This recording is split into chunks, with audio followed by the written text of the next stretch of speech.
ಸಾಮಾನ್ಯ ರೈಲ್ವೆ ಸ್ಟೇಷನ್ಗಳು ಹೆಂಗಿದ್ವಪ್ಪ ಹಿಂದೆ U P A ಗೌರ್ಮೆಂಟ್ನಲ್ಲಿದ್ದಾಗ? ಒಂದು ಬಾತ್ರೂಮ್ ತೊಳೆಯೋಕೆ ಆಯ್ತಾ ಇರಲಿಲ್ಲ. ರಾಷ್ಟ್ರದಲ್ಲಿ ಇವತ್ತು 1400 ರೈಲ್ವೆ ಸ್ಟೇಷನ್ಗಳಲ್ಲಿ ನಾವು ಸುಮಾರು 20,000 ಕೋಟಿ ರೂಪಾಯಿಗಳನ್ನು ಖರ್ಚು ಮಾಡಿ ಏರ್ಪೋರ್ಟ್ ಯಾವ ರೀತಿ ಇದೆಯೋ ಅದೇ ರೀತಿ ಮಾಡ್ತಾ ಇದ್ದೀವಿ. ಕರ್ನಾಟಕದಲ್ಲೂ ಕೂಡ 61 ಏರ್ಪೋರ್ಟ್ಗಳನ್ನು ತೆಗೆದುಕೊಂಡು 2,000 ಕೋಟಿ ರೂಪಾಯಿಗಳನ್ನು ಖರ್ಚು ಮಾಡ್ತಾ ಇದ್ದೀವಿ. ಬಂಧುಗಳೇ, ನಮ್ಮಲ್ಲಿ ಒಂದೇ ಭಾರತ್ ಟ್ರೈನ್ ಓಡಾಡ್ತಾ ಇದ್ವು. ಬೆಳಗ್ಗೆ ನನಗೆ ಹೊಸಪೇಟೆಯಲ್ಲಿ ಯಾರೋ ಬಂದಿದ್ರು ತಂಗಡಿಗೆ ಸಾಹೇಬ್ರೆ, ಏನು ಸರ್ ಹೊಸಪೇಟೆ ಇಷ್ಟೆಲ್ಲ ದುಡ್ಡು ಬರ್ತದೆ, ನಿಮ್ಮ ಕಮರ್ಷಿಯಲ್ ಆಯ್ತದೆ, ನಮಗೂ ಒಂದೇ ಭಾರತ್ ಕೊಡಿ. ನಾನು ಕೂಡ ಅದನ್ನು ಒಪ್ಕೋತೀನಿ. ಆದರೆ ಮೊನ್ನೆ 5 ಟ್ರೈನ್ಗಳು ಬಂದು ಒಂದನ್ನು ಮತ್ತೆ ಬೆಳಗಾವಿಗೆ ಹಾಕಿದ್ದೀವಿ, ಇನ್ನು 4 ಬೇರೆ ಬೇರೆ ಕಡೆ ಕೊಟ್ಟಿದ್ದಾರೆ. 50 ಒಂದೇ ಭಾರತ್ ಸ್ಲೀಪಿಂಗ್ ಟ್ರೈನನ್ನು ಏರ್ ಕಂಡೀಷನಲ್ಲಿ ಮಾಡಿ ಇನ್ನು 1.5-2 ತಿಂಗಳಲ್ಲಿ ನಾವು ಯೋಚನೆ ಮಾಡ್ತಾ ಇದ್ದೀವಿ. ಬಳ್ಳಾರಿಯಿಂದ ಯಾವ ರೀತಿ ಕೊಡಬೇಕು, ಮತ್ತೊಂದು ಏನು ಮಾಡಬೇಕು, ಹೊಸಪೇಟೆ ಏನು ಮಾಡಬೇಕು, ಇದಕ್ಕೂ ಕೂಡ ಆದ್ಯತೆಯನ್ನು ಕೊಡ್ತೀವಿ.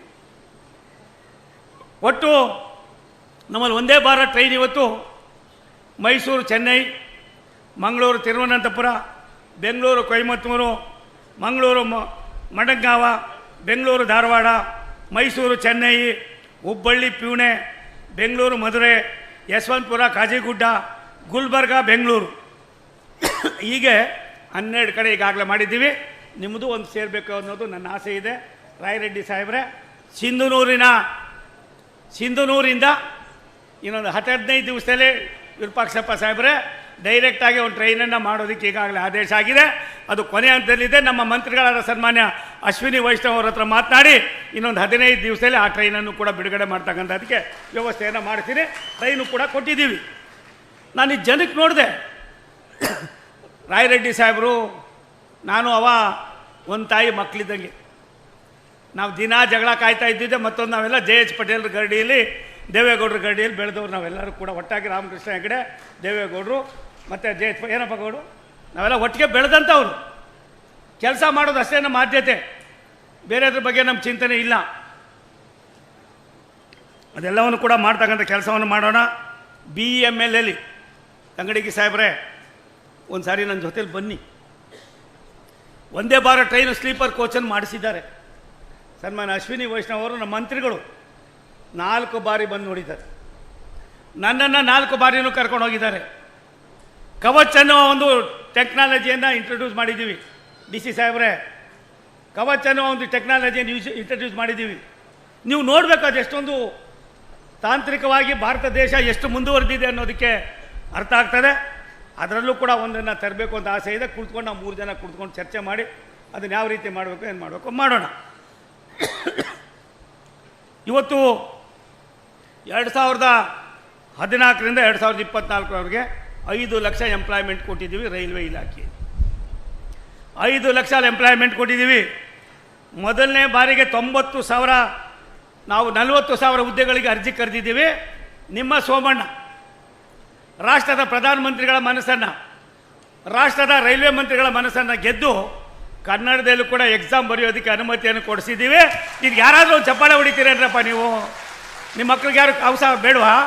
ಹೊಡಿದ್ರೆ ಒಂದು ಸಿಳ್ಳೆನ ನಿಮ್ಮ ಮನೆಗಾರ ಏರ್ರೆ ಆಗಿದೆ ನಿಮ್ಗೆ. ಅಯ್ಯೋ, ರಾಯರೆಡ್ಡಿ ಮಾತಾಡಿದ್ರೆ ಹೊಡಿತೀರಿ, ಏರ್ರಯ್ಯ ನೀವು ಕತೆ.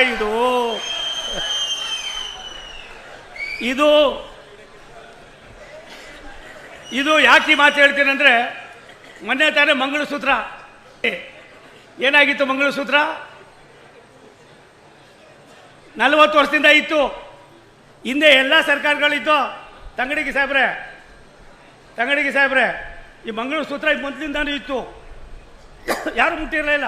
ಕೊಂತೊಬ್ಬಿ ದೇಖ್ಯಾತ ಅಜಯ್ ಶರ್ಮಾಜಿ, ವೈ ಸೋಮಣ್ಣ. ಇದೇ ಸೋಮಣ್ಣ ಆದಮೇಲೆ ಆ ಮಂಗಳಸೂತ್ರ ಹಾಕೋದು ಏನು ಮಾಡೋದು ಇಲ್ಲ, ಎಲ್ಲ ತೆಗೆದಾಕಿ ಅಂತ ತೆಗೆಸಾಗಿರ್ತಕ್ಕಂಥ ಇತಿಹಾಸ ರೈಲ್ವೆ ಇಲಾಖೆಯಲ್ಲಿ ಇದೆ ಕಣ್ರಪ್ಪಲ್ಲಿ. ಆದ್ದರಿಂದ ಬಂಧುಗಳೇ, ನಿಮ್ಮಲ್ಲಿ ಎಲ್ಲಕ್ಕಿಂತ ಮಿತವಾಗಿ ನಮ್ಮ 10,000 ನಮ್ಮ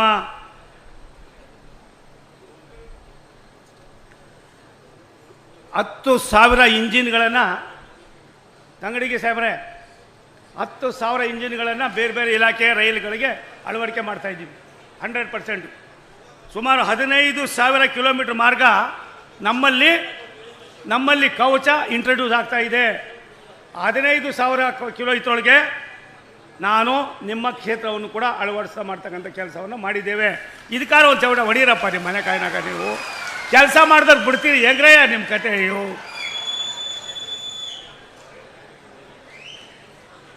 ಬಂಧುಗಳೇ, ಗದಗ ವಾಡಿ 257 ಕಿಲೋಮೀಟ್ರು. ರಾಯರೆಡ್ಡಿಯವರ ಅವತ್ತು ಲೋಕಸಭಾ ಸದಸ್ಯರು, ಅವ್ರ ಕರ್ತವ್ಯ ಅದು, ನನ್ನ ಕರ್ತವ್ಯ. ಆದರೆ ಕರ್ತವ್ಯವನ್ನು ಅವ್ರು ಯಾವ ರೀತಿ ನಿರ್ವಹಣೆ ಮಾಡಿದ್ರು ಅಂದರೆ ಬುದ್ಧಿವಂತಿಕೆಯಿಂದ. ಇದನ್ನು ಮಾಡದೆ ಹೋದರೆ ಜನಗೆಲ್ಲ ಒಂದು ಕಡೆ ಆನ್ಸರಬಲ್ ಆಗ್ತೀನಿ ಅನ್ನೋ ದೃಷ್ಟಿಯಿಂದ ನೀವು ಮಾಡಿದ್ದೀರಿ. ಇದ್ಯಾವುದು ನಂದಲ್ಲ, ಇದೆಲ್ಲವನ್ನು ನಾವು ಬಿಟ್ಟು ವಾಪಸ್ ಹೋಗಲೇಬೇಕಾಯ್ತದೆ. ಇದ್ಯಾವುದು ನಮ್ಮದಲ್ಲ. ಭಗವಂತ ಎಲ್ಲಿದ್ದಾನೆ ಅಂತ ಹುಡಿಕೊಂಡು ಹೋದ್ರೆ ಆಗೋದಿಲ್ಲ. ನನ್ನ ಜೀವನದಲ್ಲೇ ಹೆಚ್ಚಿನ ವಿಡಿಯೋಗಳಿಗೆ ಪ್ರತಿಧ್ವನಿ ಯೂಟ್ಯೂಬ್ ಚಾನೆಲ್ ಸಬ್ಸ್ಕ್ರೈಬ್ ಮಾಡಿ, ಬೆಲ್ ಐಕಾನ್ ಕ್ಲಿಕ್ ಮಾಡಿ.